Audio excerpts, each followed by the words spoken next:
Klik tombol berikut untuk mendapatkan update ilmu yang insya Allah bermanfaat.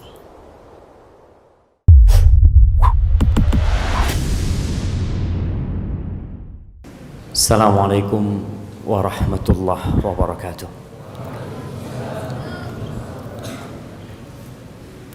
Alhamdulillah alladzi hadana lihadza wa ma kunna linahtadiya laula an hadana Allah. Segala puji bagi Allah Jalla Jalaluh yang telah memberikan petunjuknya kepada kita,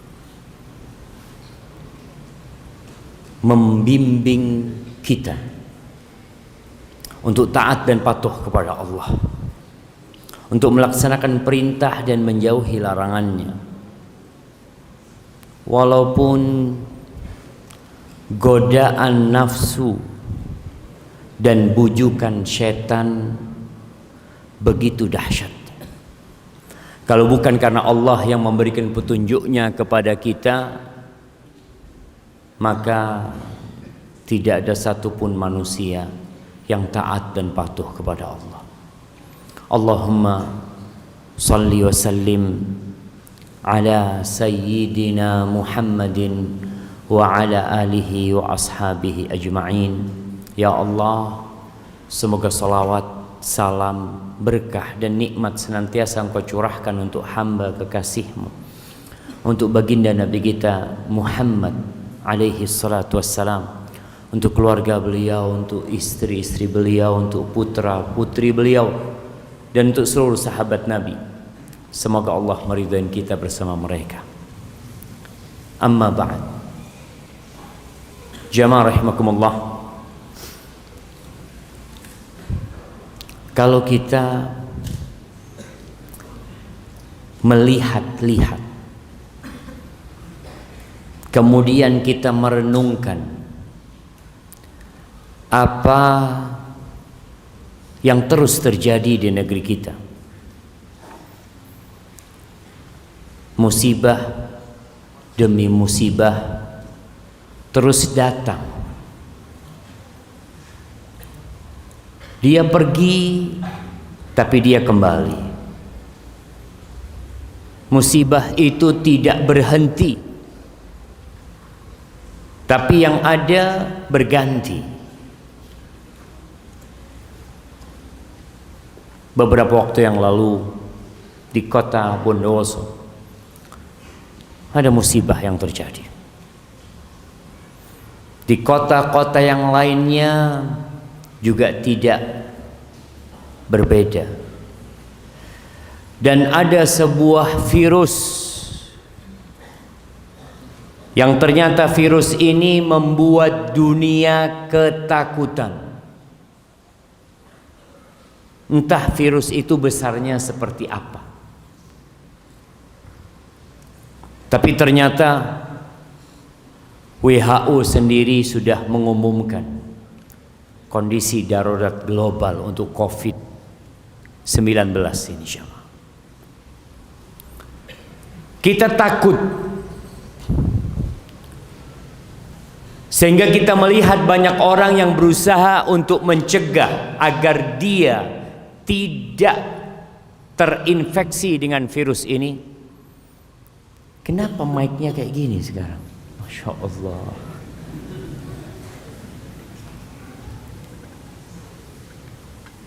Nah,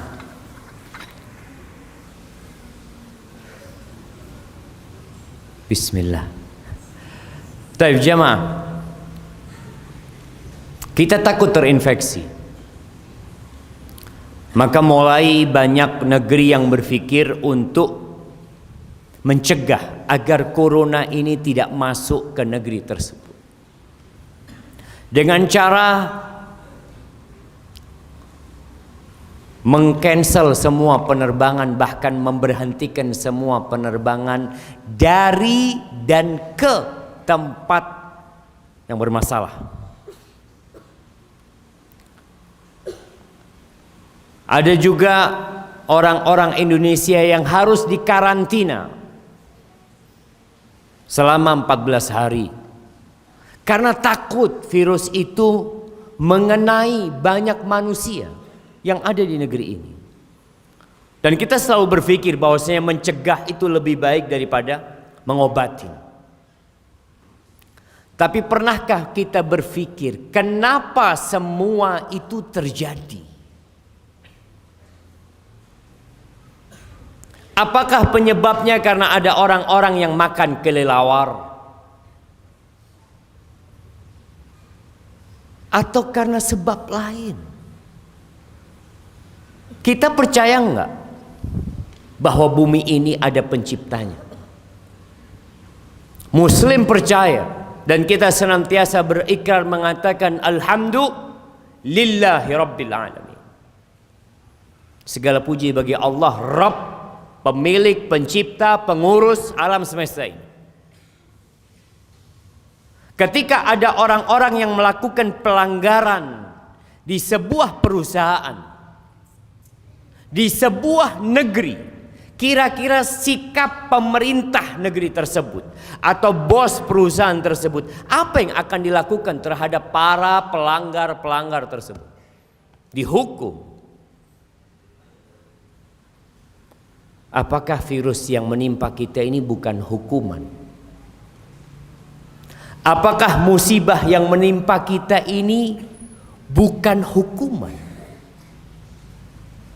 Atau kita masih berpikir ya itu biasa,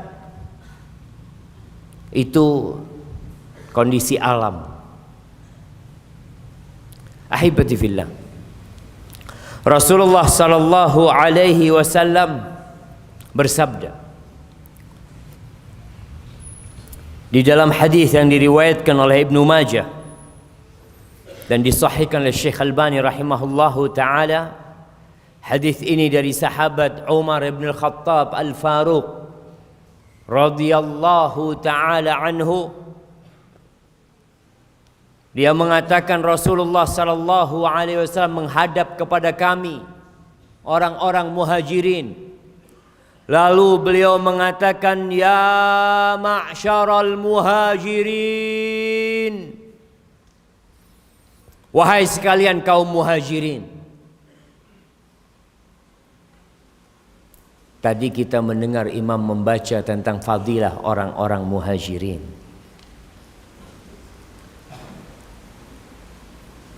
Mereka manusia-manusia pilihan Allah yang meninggalkan negeri mereka, meninggalkan segala kesenangan yang biasa mereka dapatkan. Mereka punya rumah, mereka punya pekerjaan, mereka dihormatin dan dihargai di negeri mereka. Tapi karena iman, mereka tinggalkan semua itu. Mereka hijrah ke kota Madinah. Ada apa kok dipanggil secara khusus orang-orang muhajirin? Ada pesan yang ingin disampaikan kepada mereka. Rasulullah sallallahu alaihi wasallam mengatakan, khisalun khams idza tulitum bihin wa a'udzu billahi an tudrikuhun. Ada 5 perkara yang kalau kalian dikasih bala dengan 5 perkara tersebut, dan aku memohon perlindungan kepada Allah jangan sampai kalian hidup di masa itu. Nabi mendoakan orang-orang muhajirin, dan sepertinya mereka orang-orang muhajirin selamat dari bala yang akan menimpa yang disebutkan oleh Nabi alaihi salatu wassalam. Yang pertama, Rasulullah sallallahu alaihi wasallam mengatakan, lam tadhharil fahishatu fi qaumin qat hatta yu'linu biha illa fasha fihimut ta'un wal auja allati lam takun madat fi aslafihim alladzina madaw. Tidaklah al-fahisha, perbuatan zina, perbuatan kekejian, dosa-dosa yang menjijikkan, homoseksual atau yang semisal. Tidaklah dosa ini nampak di suatu kaum sehingga mereka mengumumkannya. Nggak malu-malu lagi mereka mengumumkan hal itu. Seakan-akan itu hal yang wajar. Seakan-akan itu hal yang biasa. Kita melihat semakin menakutkan kondisi negeri kita. Kalau yang di luar, ya mungkin kita tidak terlalu mengetahui. Beberapa hari yang lalu, banyak anak-anak muda yang merayakan hari Valentine. Pada malam Valentine itu dikatakan kondom laris. Apa yang terjadi? Sekarang kita mendapatin orang-orang berzina dan mereka mendokumentasikan perzinaan mereka. Tidak cukup di sana, mereka publikasikan. Hatta yu'linu biha. Mereka umumkan kalau mereka berzina. Bahkan ana membaca tadi atau kemarin, ada seorang public figure, seorang artis yang mengatakan, udahlah urusan hubungan seksual sebelum menikah itu nggak usah dibesar-besarin. Itu kan hak orang masing-masing. Subhanallah. Kita harus jaga negeri ini.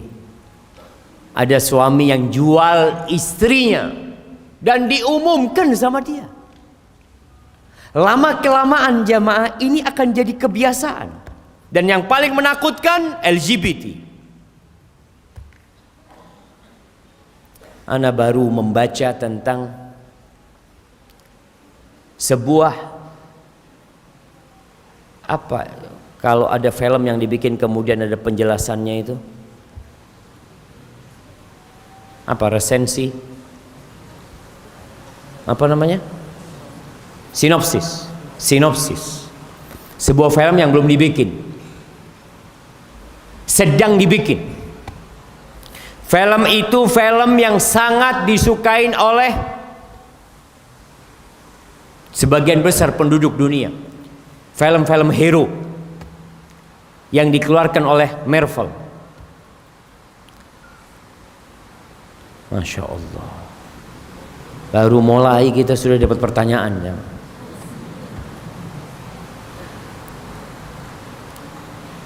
Yang menarik dan menjijikkan, disebutkan di sana bahwa nanti film ini dan sedang dibikin, sedang digarap, ada adegan laki-laki berciuman dengan laki-laki.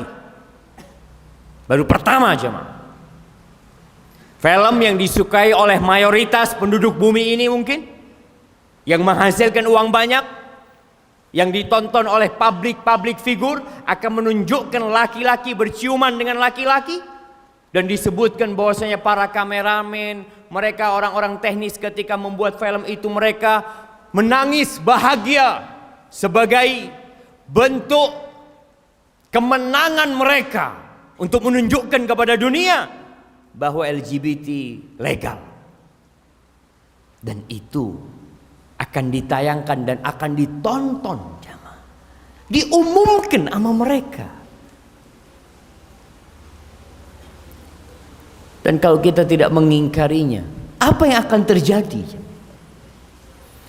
Kata Nabi SAW, kalau itu yang terjadi, maka Allah akan menampakkan di mereka, memunculkan di mereka wabah-wabah dan penyakit-penyakit yang belum ada di umat-umat sebelum mereka. Yang sudah pergi, nggak ada. Dulu ada SARS, ada MERS, sekarang COVID-19, entah apa lagi yang akan datang. Kita harus tahu apa sih penyebabnya. Kalau kita beriman bahwasanya bumi ini milik Allah Azza wa Jal, dan kita tahu tidak ada yang namanya penyakit yang turun, melainkan akan ada obatnya dari Allah Azza wa Jal. Karena kita tahu Allah pencipta langit dan bumi ini. Dan Allah sudah sebutkan,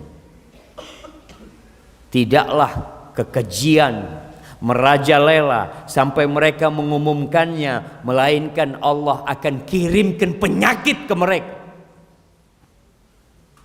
Lalu apa yang bisa dilakukan oleh manusia? Sampai hari ini 2000 lebih yang sudah tewas karena virus tersebut.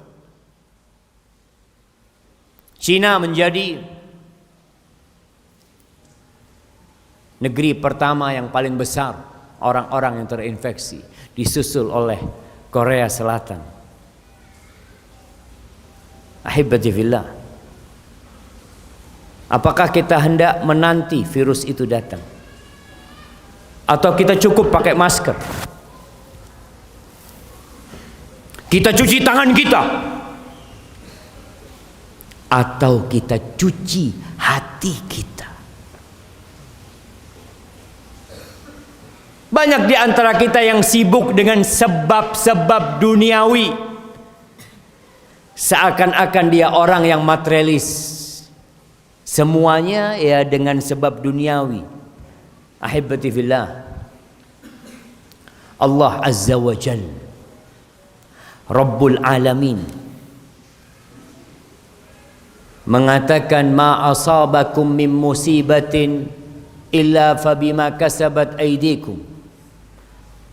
Tidak ada satu musibah yang menimpa kalian kecuali karena kerjaan kalian sendiri. Wa ya'fu an katsir, dan banyak yang Allah maafkan, banyak. Itu kata Nabi SAW. Yang kedua,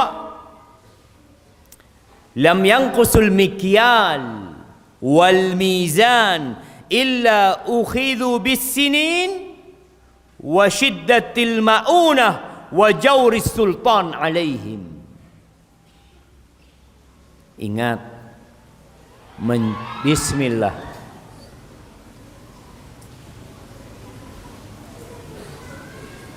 Masya Allah jemaah. Ini mak-mak dijaga anaknya.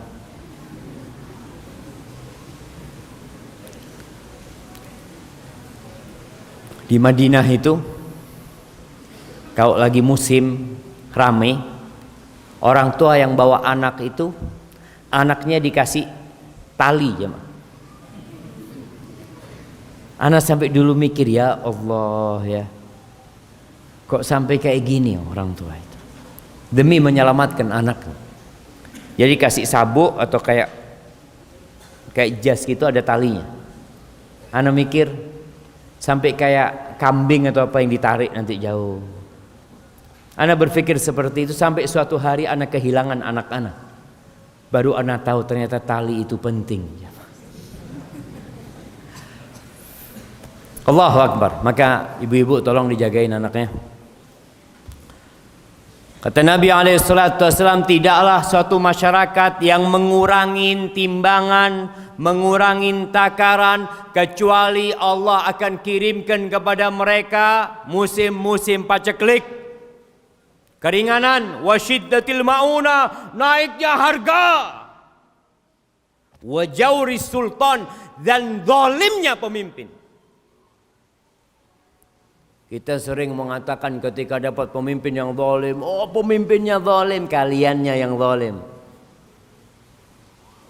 Kenapa dapat pemimpin zalim? Yang pertama, ngurangin timbangan, ngurangin takaran. Subhanallah, kalau kita lihat sekarang ini jamaah, yang namanya ngurangin timbangan dan ngurangin takaran, ya bukan hanya dijual beli. Berapa banyak orang-orang yang dikatakan mereka dikasih proyek di desa-desa. Ini musim hujan nih, banyak jalan-jalan itu bolong. Bahkan ada jalan yang dikasih pohon pisang, dikasih kursi, dikasih kembang, dikasih macam-macam. Kenapa itu terjadi? Itu ngurangin takaran. Takaran semennya dikurangin, takaran batunya dikurangin, takaran aspalnya dikurangin. Siapa yang melakukan itu? Oh mereka, bukan mereka. Kita. Mereka ada di sekitar kita. Antum kalau belanja di pinggir-pinggir jalan buah, subhanallah, kadang-kala timbangannya 1 kilo sampai rumah cuma 9 on.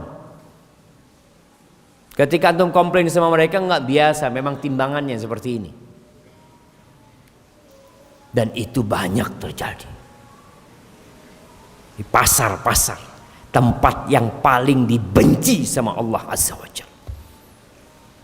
Orang jualan daging, mungkin ditambahin dagingnya, tapi ditambahin yang jelek. Diambilkan yang jelek, seakan-akan penjualnya itu baik, padahal yang dia tambahin daging yang buruk. Allah Azza wa Jalla mengatakan, wailul lil mutaffifin alladzina idza talu 'alan nasi yastawfun wa idza kaluhum aw wazanuhum yukhsirun. Tuh, kalau beli, masya Allah, minta timbangannya yang pas atau lebih, minta imbuh. Apa imbuh itu ya? Apa? Minta tambahan. Udah beli, ayo tambahin lah mas. Nambahin sama tangannya jalan, tambahin lah mas. Bismillah, jazakallah khair, syukron. Subhanallah, tuh orang penjualnya ngelihat, Allahu Akbar, berarti timbangannya harus dikurangin. Jadi dia kurangin timbangan karena orang ini minta tambahan nantinya. Dua, sama-sama nggak benar. Yang beli dan yang jual.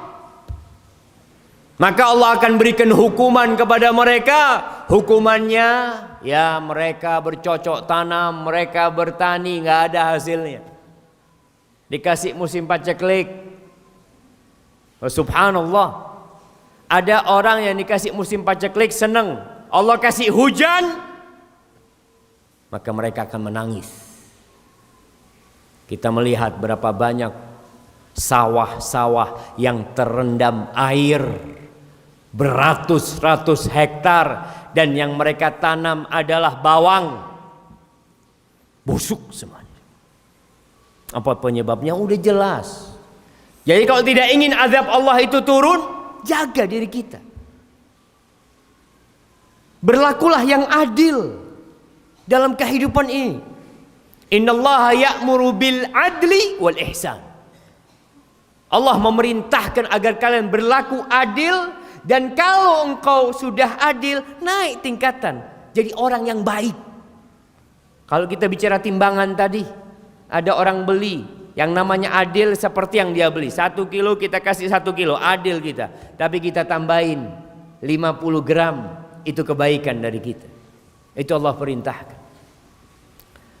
Wa syiddatil mauna. Nih mahal, biaya mahal. Apa yang murah sekarang ini jemaah? Tapi murah apa mahal Bondoso? Murah, nggak ada yang beli. Tapi kalau kita lihat secara umum, ya tarif listrik mau naik, bensin mungkin sekarang sedang turun, mungkin barang-barang yang lainnya juga naik, pajak mobil akan naik. Wa jauris sultan, dan dihukum, dikasih pemimpin yang zalim. Allah mengatakan kadzalika nuwalli ba'dadh zalimina ba'dan bima kanu yaksibun. Begitulah kami jadikan pemimpin-pemimpin yang zalim itu untuk orang-orang yang zalim. Jadi ketika mendapatkan pemimpin yang zalim, lihat kitanya yang zalim. Perhatikan masalah itu. Kemudian yang ketiga, walam yamna'u zakata amwalihim illa muni'ul qatra minas sama walaulal bahaim lam yumtaru. Kata Nabi SAW, dan tidaklah mereka menghalangi dari membayarkan zakat mereka. Kalau kita lihat zakat ini, subhanallah. Kenapa Allah wajibkan kita untuk membayar zakat? Apakah untuk membebani umat Islam? Untuk menyusahkan orang-orang kaya? La, sama sekali. Zakat itu membuat hartanya orang kaya tambah banyak. Subhanallah. Zakat, namanya aja zakat, dari zaka yazku, yang menandakan kesucian. Sesuatu yang menyucikan, sesuatu yang membersihkan dari kotoran-kotoran. Dan di antara maknanya juga tumbuh berkembang. Allah Azza wa Jalla mengatakan, khudh min amwalihim sadaqatan tutahhiruhum wa tuzakkihim biha. Ambil dari harta mereka itu.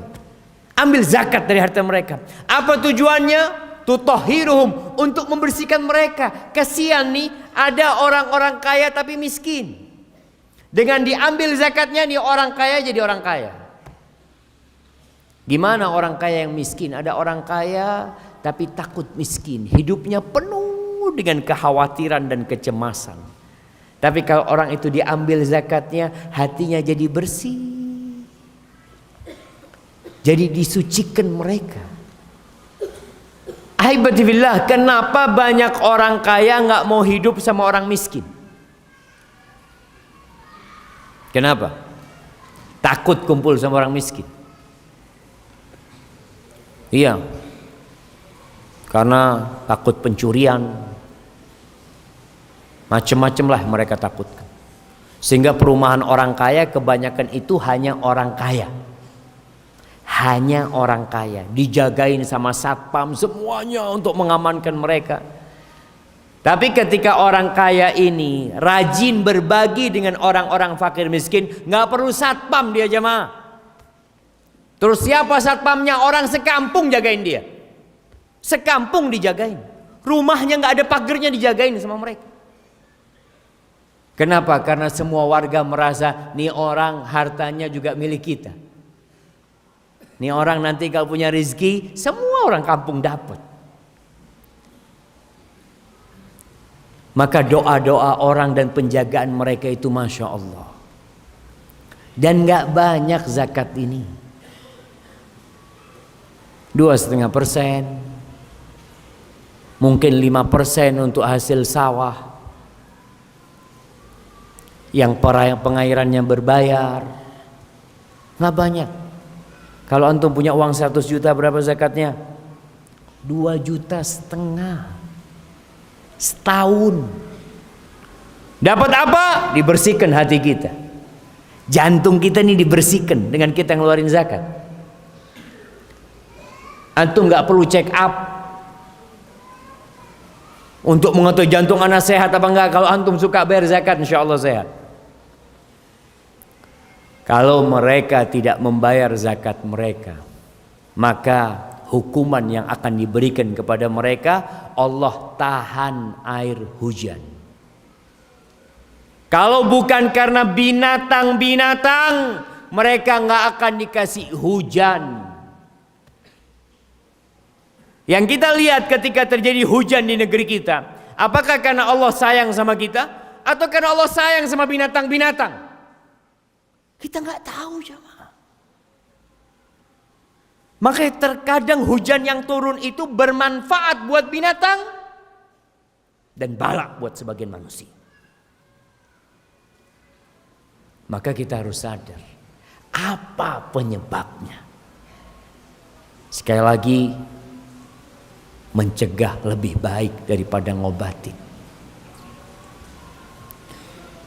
Kalau sudah terjadi banjir bandang, berapa kerugian yang harus dibayar? Berapa rumah yang hilang? Berapa sekolahan yang harus dibangun? Ketika terjadi gempa, ketika terjadi musibah-musibah yang kita bicarakan tadi, COVID-19, pemerintah kita itu charter pesawat hanya untuk ngambil mereka. Berapa biayanya? Dan masih ada orang-orang Indonesia yang di kapal pesiar. Apa kapalnya? Apa nama kapalnya aja? Yang ada di Jepang sana, yang mereka mau dijemput. Semua yang bayar pemerintah untuk melakukan itu. Ada apa sebenarnya? Kenapa kita harus keluar uang besar-besaran? Ingat, karena kita tidak mencegah. Dan apa yang terjadi di Cina sudah datang ke Korsel dan dekat lagi ke Indonesia. Semoga Allah menyelamatkan bangsa ini dan orang-orang yang berada di dalamnya dari segala bala dan musibah, khususnya yang mereka yang beriman. Baik, yang keempat, walam yanqudu ahdallah wa ahda rasulih illa sallatallahu alaihim aduwan min ghairihim fa akhadhu ba'da ma fi aydihim. Tidaklah orang-orang itu mengkhianati perjanjian antara mereka sama Allah. Kita ini punya janji sama Allah. Semua orang dilahirkan di atas fitrah. Kita berjanji tatkala kita masih dzarrah. Allah bertanya kepada kita, alastu bi rabbikum? Qalu bala. Bukankah aku Rabb kalian? Kita ketika itu mengatakan iya ya Allah. Kita punya janji untuk tidak berdoa, untuk tidak beribadah kecuali hanya kepada Allah semata. Dan dalam salat kita mengatakan iyyaka na'bud wa iyyaka nasta'in. Jadi kalau ada orang-orang yang melanggar, mengkhianati perjanjian tersebut, perjanjian dengan Rasul sallallahu alaihi wasallam untuk taat dan patuh, untuk menjadikan beliau sebagai panutan kita. Lalu apa hukuman yang akan diterima? Kata Nabi alaihi salatu wassalam, maka Allah akan jadikan musuh-musuh menguasai mereka dan mengambil sebagian yang dimiliki mereka. Untuk melihat sebuah negeri yang punya kekayaan, lalu datang musuh menjajah, mengambil sebagian yang dimiliki oleh negeri tersebut, yang dimiliki oleh orang-orang tersebut. Mereka kaya, tapi tidak bisa menikmati hasil kekayaan yang Allah berikan. Diambil jamaah. Kenapa? Ya karena musuhnya kuat, bukan karena musuhnya kuat. Karena kitanya yang lemah. Musuhnya kuat, kita kuat nggak berani. Maka ini hukuman. Kita mulai lihat nih, kita introspeksi diri kita jamaah. Apakah kita sudah menepati janji-janji kita untuk senantiasa taat dan patuh kepada Allah Azza wa Jalla? Kalau bicara Ustaz, kita manusia, kita pasti berbuat dosa. Naam. Tapi ada janji, ketika kau berbuat dosa, datang jumpain Allah Azza wa Jal. Kembali kepada Allah Azza wa Jal. Allah mengatakan, ya ayyuhalladzina amanu tubu ilallahi taubatan nasuha. Kembali kepada Allah, tobat. Bahkan Allah cinta kepada hamba-hambanya yang kembali kepada Allah. Kullu bani Adam khata'. Ya, semua anak Adam melanggar, melakukan kesalahan, tapi jangan hadisnya dipotong di sini. Sebagian kita kalau ditegur ketika berbuat dosa, apa kata dia? Ya Ustaz, kullu bani Adam khata'. Ustaz juga punya dosa, bukan cuma anak. Masya Allah. Jangan diputus. Lanjutkan hadisnya. Wa khairul khata'in at-tawwabun. Dan sebaik-baiknya orang yang melakukan kesalahan yang bertobat kembali kepada Allah Azza wa Jalla. Ada sebuah athar yang mengatakan, ma nazala al-bala illa bi dzambin wa ma rufi'a illa bi taubah. Tidak ada bala yang turun melainkan karena dosa, dan tidak diangkat kecuali karena tobat. Maka bertobatlah. Ingat kaumnya Nabi Yunus. Bagaimana tatkala mereka bertobat, mereka ditinggal sama Nabi Yunus. Mereka ketakutan. Akhirnya mereka kembali kepada Allah, bertobat, dan semuanya beriman. Nabi Yunus di perutnya ikan. Allah pun menegur Nabi Yunus. Bagaimana Nabi Yunus bisa ditelan ikan, dan bagaimana Nabi Yunus selamat, tidak mati, dan keluar hidup. Beliau kembali kepada Allah. Tatkala beliau mengatakan, La ilaha illa anta subhanaka inni kuntu minadh zalimin. Nggak usah cari kambing hitam, nggak usah menyalahkan orang. Nabi Yunus mengatakan, inni kuntu minadh zalimin. Aku benar-benar orang yang telah melakukan kezaliman, termasuk orang-orang yang zalim. Minta ampun. Jamaah, kadangkala yang terjadi harta kita yang berkurang. Kenapa Ustaz ya? Anak kok bangkrut? Uang anak hilang. Motor anak hilang. Kalau uang di rumah hilang tanpa sebab, mungkin ada tuyul Ustaz. Mungkin ada jin, ya. Tapi kita harus berpikir, ma asabaka min hasanatin faminallah. Kebaikan yang menimpamu dari Allah, wa ma asabaka min sayiatin famin nafsik. Kalau engkau kena musibah, kena bala, itu dari dirimu sendiri. Nabi SAW sudah menyebutkan hal ini. Kalau antum membaca bagaimana kaum salibis bisa menguasai Palestina. Kok bisa Ustaz ya? Palestina yang diterima kunci-kuncinya oleh Umar bin Khattab, kemudian tahun 400-an Hijriah dikuasai oleh orang-orang salibis. Selama 200 tahun kira-kira. Antum baca sejarah bagaimana kondisi umat Islam pada waktu itu. Na'udzubillah min dzalik. Antum lihat bagaimana kondisi saudara-saudara kita yang dahulu ada di Andalusia, di Spanyol dan Portugal. Kenapa kok bisa hilang Islam dari tempat itu? Nabi sudah menyebutkan. Dulu sebongkah negeri itu, negeri Islam, bahasanya bahasa Arab. Suara adzan dikumandangkan di mana-mana. Madrasahnya madrasah Arabiyah Islamiyah. Ulama-ulamanya bahasa Arab. Kenapa kemudian negeri itu hilang? Ketika kita membaca sejarah perkembangan Islam, akan ada coretan-coretan. Negeri ini hilang, negeri ini hilang, negeri ini hilang. Hilang dan hilang. Apa penyebabnya? Karena kita berkhianat dengan perjanjian kita sama Allah Azza wa Jalla. Secara bangsa dan secara pribadi, kita harus mengevaluasi diri kita. Kemudian yang kelima,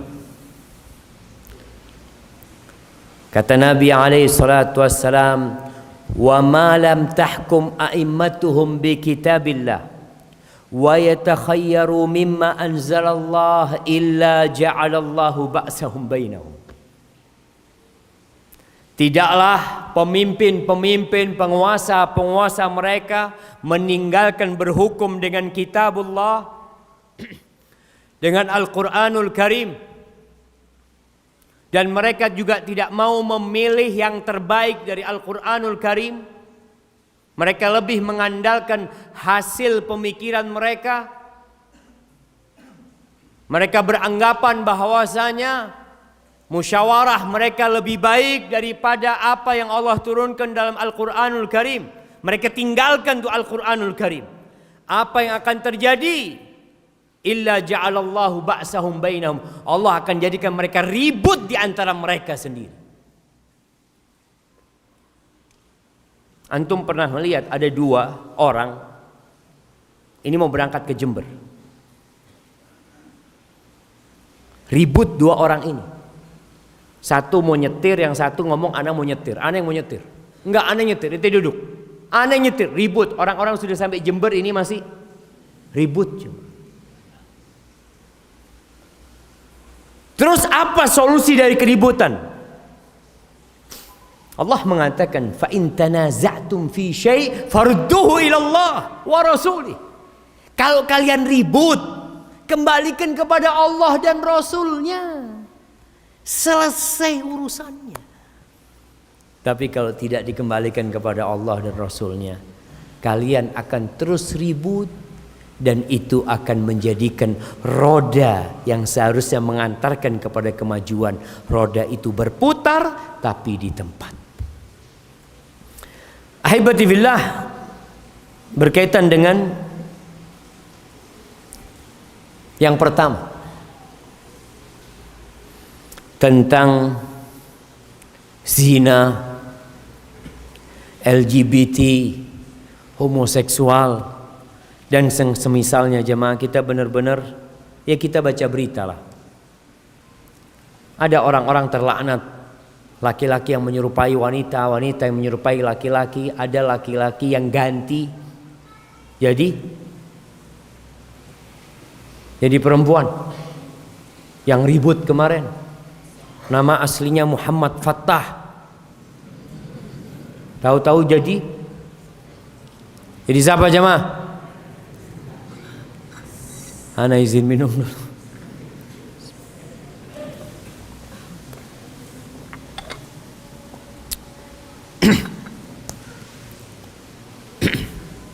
Ahibati fillah, berkaitan dengan dampak dari perzinaan, dampak dari homoseksual dan yang semisalnya. Zina ini termasuk perbuatan yang sangat menjijikkan, merusak nasab, merusak hubungan kekeluargaan, mendatangkan penyakit, memutuskan silaturahim, menghasilkan harta yang haram, dan mewariskan kefakiran dan kemiskinan. Orang yang berzina, hatinya akan dipenuhi dengan noda, akan gelap hatinya. Dan dampak perzinaan itu akan membuat orang tua ini tidak lagi cemburu. Mungkin anaknya juga akan berzina. Ini ada cerita satu orang di Pekalongan atau di Bandung, nggak lupa. Dia menikah, berzina. Ibunya tidak meridhai pernikahan dia. Ya, tapi gimana? Perempuan itu sudah hamil dari perzinahan. Selesai nih. Dia punya anak besar. Dan anaknya juga berzina dan hamil karena zina. Kalau kita tidak menjaga Allah, maka Allah tidak akan menjaga kita. Allah nggak akan jagain keluarga kita. Ahibati fillah, kalau bicara azab orang yang berzina di dunia ini, kita semua tahu. Kalau belum pernah menikah, didera, dipecut sebanyak 100 kali. Disaksikan orang-orang. Kalau dia sudah pernah menikah, maka dirajam sampai mati. Kemudian di akhirat mereka akan dimasukkan ke dalam tungku, di alam barzakh saja. Nabi SAW mengatakan, innahu atani lailah atiyan. Tadi malam datang 2 orang kepadaku. Ini sudah azan, jemaah? Belum? Udah? Ya Allah, azan dulu.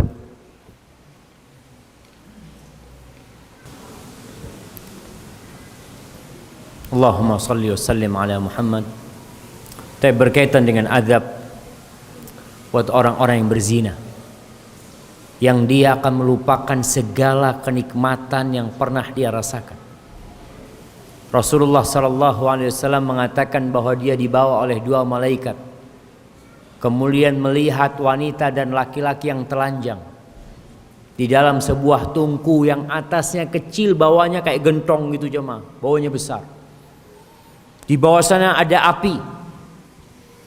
Ketika dibakar, ketika apinya menyala, mereka teriak-teriak, tapi mereka tidak bisa keluar. Kemudian api itu meredup, kemudian dibakar lagi. Seperti itu mereka diazab. Lalu Nabi bertanya, siapa mereka? Kata dua malaikat itu, fa innahumuz zunatu wazzawani. Mereka laki-laki pezina dan wanita-wanita pezina. Na'udzubillah min dzalik. Islam jamaah mencegah agar tidak terjadi perzinahan dan agar tidak terjadi penyakit-penyakit baru. Jadi mencegah ke sana untuk mencegah yang akan datang ini. Salah satunya dengan disyariatkan menikah. Menikah. Yang muda-muda segera menikah. Yang masih menduda segera menikah.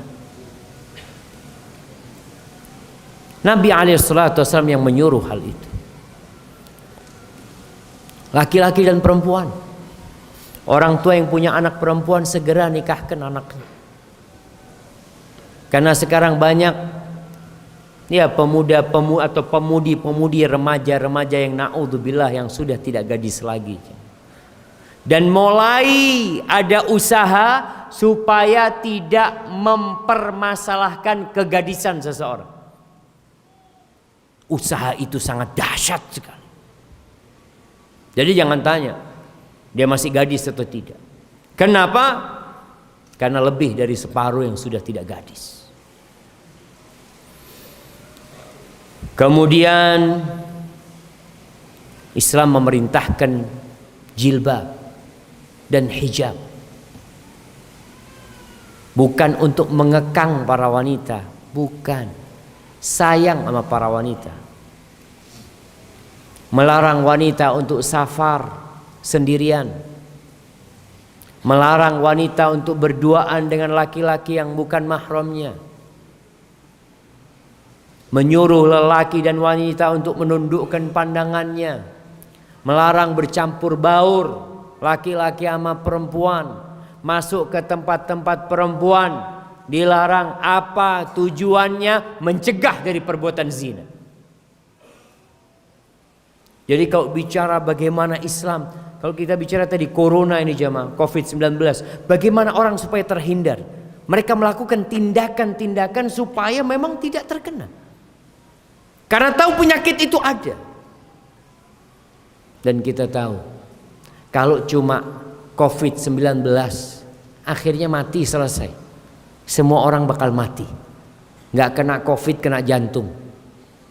Gak kena lainnya, ada orang yang mati tidur gak pernah bangkit kembali. Itu selesai jemaah. Tapi yang kita takutkan, kalau kita mati dalam kondisi berbuat dosa, neraka tempat kita.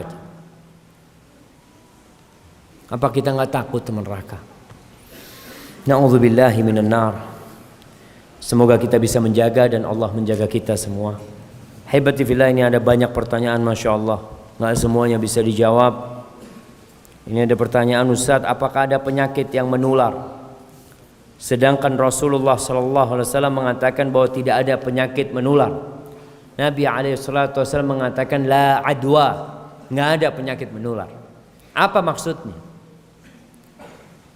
Ketika itu sahabat menceritakan bahwasanya ada onta. Onta itu kalau penyakit gatal-gatal biasanya dipisahkan di karantina.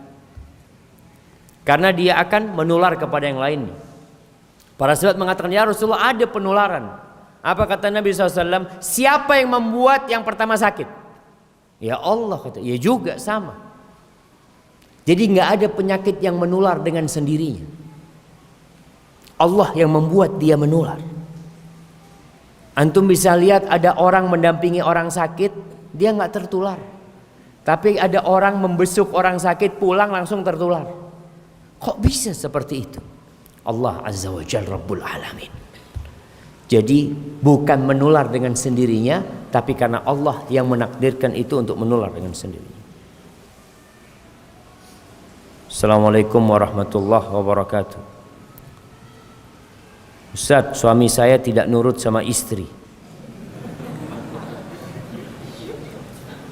Saya menyuruh suami poligami dari dulu sampai sekarang tetap tidak melaksanakan. Mohon petunjuknya, Ustaz. Ada istri kayak gini jamaah. Nah, kalau bicara yang pertama istri itu bukan suruh nurut sama suami. Istri. Suami itu bukan nurut sama istri, tapi istri yang nurut sama suami. Seorang istri ketika meminta kepada suaminya, bentuknya permohonan, bukan perintah. Mohon mas, cobalah kalau bisa poligami. Mungkin suami nggak mau karena suruh nikah sama orang yang sudah tua renta. Allahu alam, coba ditanya gitu, apa penyebabnya dia menolak. Dan kita tahu syariat ini syariat bersyarat. Syaratnya harus mampu berlaku adil. Kalau nggak mampu satu. Mungkin suami merasa nggak mampu, maka dia tetap memilih satu dan anti bersabar dengan suami anti. Ustadz, berkaitan dengan tidak boleh membuka menceritakan aib kita di masa lalu. Apa harus menceritakan ke anak kalau dia lahir di luar nikah? Kalau dia menemukan buku nikah orang tuanya dan bertanya kenapa tahun lahirnya sama dengan tahun orang tua menikah, apa yang harus orang tua jawab? Nah, dia jawab. Jawabannya apa? Ya antum yang bisa menjawab. Kenapa kok bisa sama? Apa tanggal lahirnya yang salah atau buku nikahnya yang salah? Buku nikahnya benar, tanggal lahirnya benar, yang salah orang tuanya. Orang tuanya bukan menceritakan aib masa lalu, enggak. Tapi memang itu sesuatu yang sudah terjadi dan orang tuanya sudah tobat. Bukan dia, oh iya bapak dulu kenal sama ibu kemudian jalan-jalan, enggak. Katakan iya, kami dulu melakukan dosa, semoga Allah mengampuni dosa-dosa kami. Dan abah sudah tobat. Jadi bukan menceritakan aib, tapi ini aib yang sudah diketahui.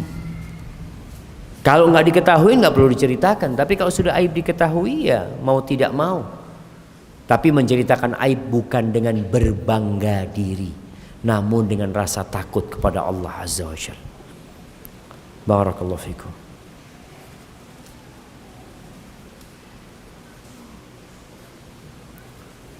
Jemaah,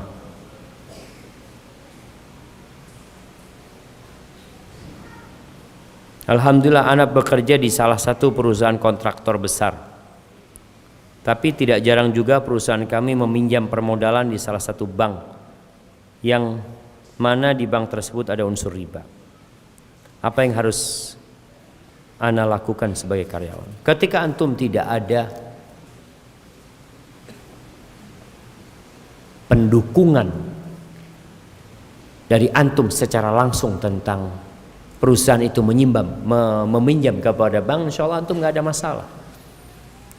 Tapi kalau antum yang berurusan dengan urusan riba tersebut, maka antum harus keluar. Tapi kalau enggak, Ustaz, ana nggak ada urusan, cuma urusan bos, mungkin modalnya dari sini, modalnya dari mana, ya urusan mereka. Insya Allah buat antum nggak ada masalah.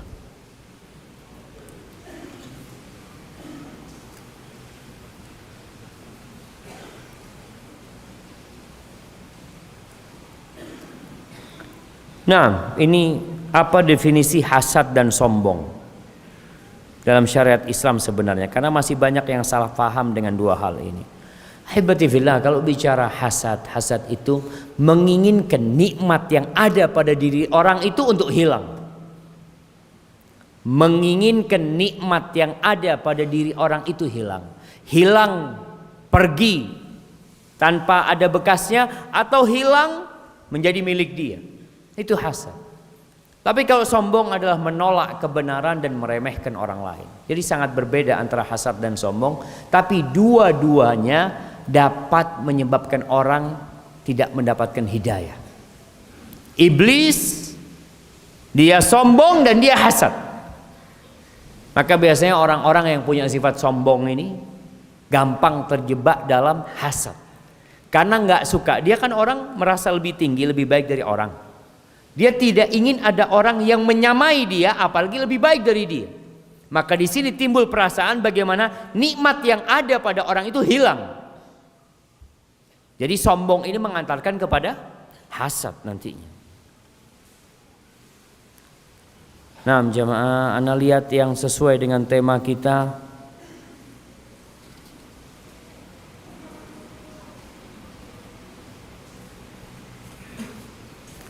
Ini pertanyaan terakhir mungkin.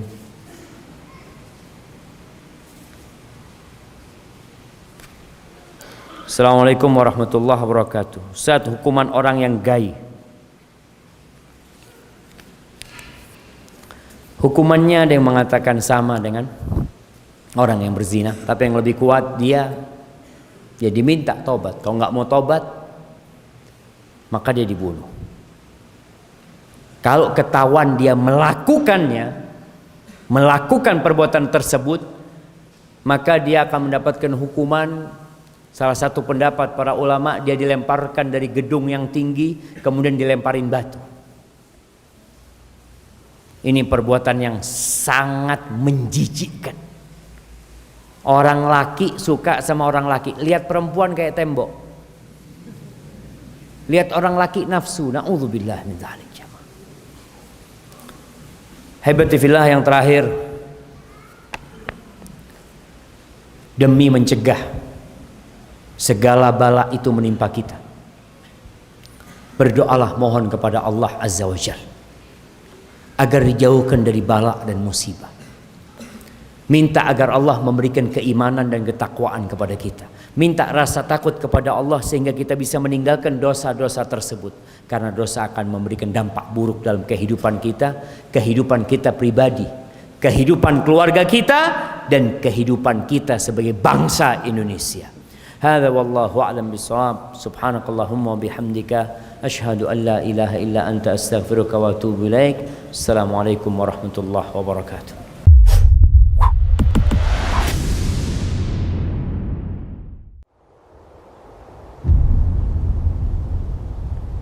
Klik tombol berikut untuk mendapatkan update ilmu yang insya Allah bermanfaat.